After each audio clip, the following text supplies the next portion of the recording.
दोस्तों, हैंडराइटिंग ठीक करने के बहुत सारे तरीके हो सकते हैं, लेकिन आज के इस वीडियो में हम कुछ ऐसे वैल्यूएबल और जेन्युइन तरीकों पर बात करेंगे जो बहुत ही प्रैक्टिकल है और इन्हें फॉलो करके आप आसानी से अपनी हैंडराइटिंग इम्प्रूव कर सकते हैं।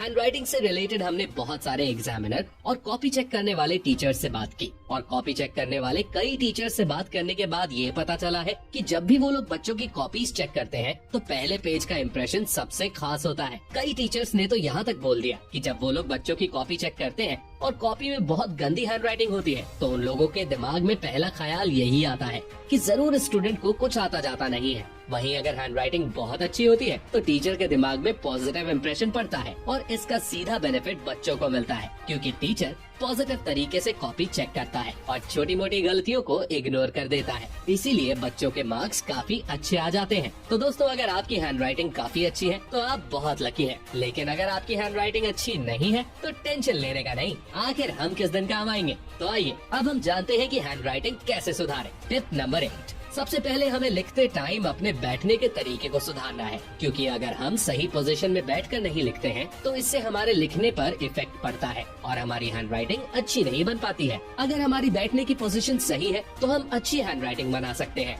इसीलिए जब भी आप कुछ लिखें तो पूरा कंफर्टेबल होकर ही लिखें। हम लोग अक्सर देखते हैं कि कई लोग कॉपी को टेढ़ा करके लिखते हैं, ऐसे में उनकी हैंडराइटिंग भी टेढ़ी हो जाती है। और कई लोग तो ऐसे भी होते हैं जो टेबल के ऊपर सिर रख कर लिखते हैं। अब आप खुद बताइए, अगर कोई बंदा टेबल के ऊपर सिर रख कर और गर्दन को झुका कर लिखेगा तो उसकी हैंडराइटिंग भला कहाँ तक अच्छी आएगी। इसलिए आपको ऐसी गलती बिल्कुल भी नहीं करनी है और लिखते समय एक सही पोजीशन में बैठना है। हमारी पोजीशन कुछ इस तरह होनी चाहिए जिससे लिखते समय हम बिल्कुल कंफर्टेबल महसूस करें। टिप नंबर 7, हमारी हैंडराइटिंग कैसी होगी ये काफी हद तक इस बात पर डिपेंड करता है कि हम लिखते समय पेन को किस तरीके से पकड़ते हैं। जब हम पेन को कस के पकड़कर लिखते हैं तो इसके दो घाटे होते हैं। एक तो हमारा हाथ जल्दी दर्द करने लगता है और दूसरा, जब हम पेन को टाइट पकड़कर लिखते हैं तो हमारी लिखावट अगले पेज पर दिखने लगती है और फिर रायता फैल जाता है। इसलिए आप जब भी लिखो तो अपने पेन को बहुत ही कंफर्टेबल तरीके से पकड़ो ताकि इस पेज की राइटिंग अगले पेज पर ना दिखाई दे। टिप नंबर 6,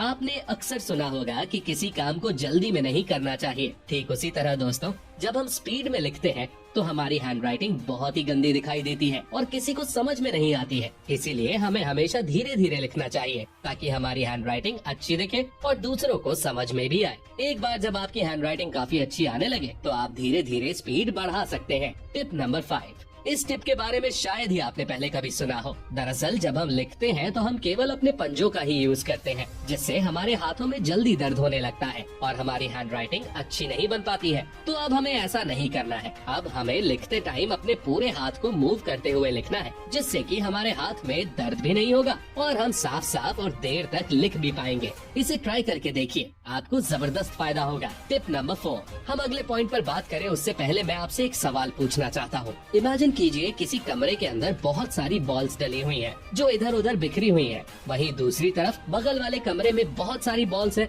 जो बिल्कुल लाइन से रखी हुई हैं। अब आप खुद सोचिए, दोनों में से कौन सा कमरा देखने में अच्छा लगेगा? ऑफ कोर्स जिस कमरे में बॉल्स को अच्छी तरह से सेट किया गया है वो कमरा देखने में ज्यादा अच्छा लगेगा। इसी तरह हमारी राइटिंग में भी होता है। अगर हम लिखते समय वर्ड्स के बीच एक जैसे गैप नहीं रखेंगे तो हमारी हैंडराइटिंग देखने में अच्छी नहीं लगेगी। लिखते टाइम हमें शब्दों के बीच में गैप देना है और कोशिश करनी है कि सभी शब्दों के बीच में समान गैप हो, जिससे हमारी हैंडराइटिंग साफ और अट्रैक्टिव दिखाई देगी। कई बार क्या होता है ना कि हम शब्दों के बीच बहुत कम गैप रखते हैं या फिर बहुत ज्यादा गैप रखते हैं, जिससे हैंडराइटिंग उतनी अट्रैक्टिव नहीं लगती। वहीं अगर हम सभी शब्दों के बीच एक निश्चित गैप रखेंगे तो हमारी हैंडराइटिंग काफी अट्रैक्टिव लगेगी। टिप नंबर 3, दोस्तों, जिस तरह साफ पानी में सब कुछ साफ साफ दिखाई देता है, ठीक उसी तरह राइटिंग में भी होता है। अगर हमारा पेज बिल्कुल साफ साफ होगा तो राइटिंग भी साफ साफ दिखाई देगी। वहीं अगर हमारा पेज गंदा होगा तो फिर कितना भी अच्छा लिख लो वो मजा नहीं आएगा।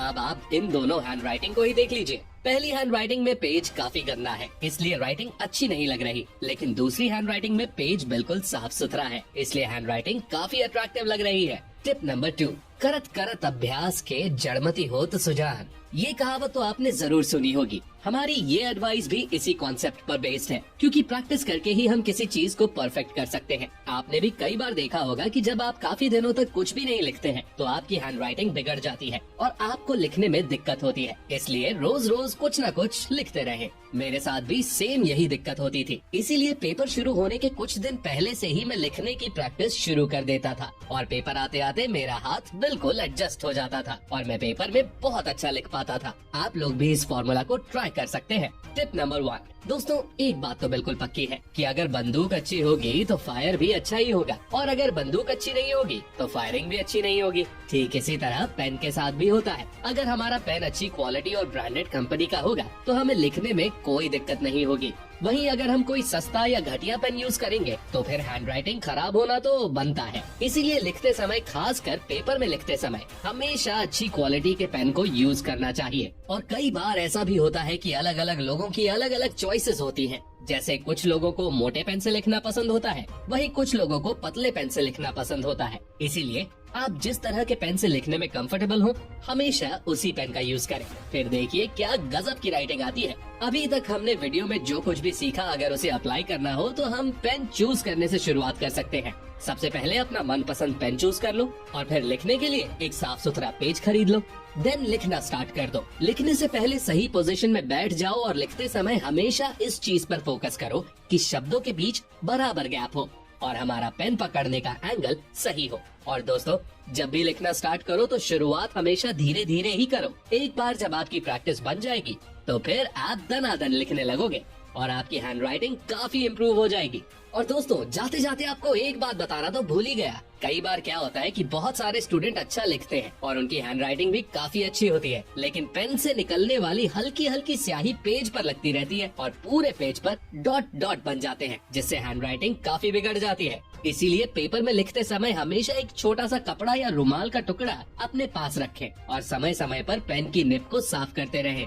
दोस्तों, इस वीडियो की मदद से हमने आपकी लाइफ में अच्छी हैंडराइटिंग नाम की एक बहुत ही वैल्यूएबल चीज ऐड की है और बदले में हमें आपसे ज्यादा कुछ नहीं, बस एक लाइक चाहिए। इतना तो बनता ही है। दोस्तों, हमारे साथ अंत तक बने रहने के लिए बहुत बहुत शुक्रिया। अगर आपको हमारा ये वीडियो पसंद आया है तो कमेंट में जरूर बताएं और साथ ही इस वीडियो को लाइक और शेयर जरूर करें। साथ ही ऐसी और वीडियोस देखने के लिए हमारे चैनल को सब्सक्राइब करें और बगल में बने बेल आइकन पर भी क्लिक करें, जिससे हमारे आने वाले वीडियोस को भी आप देख सकें। लिखने की प्रैक्टिस करते रहिए। मिलते हैं अगले वीडियो में। Take care, love you all and all the best.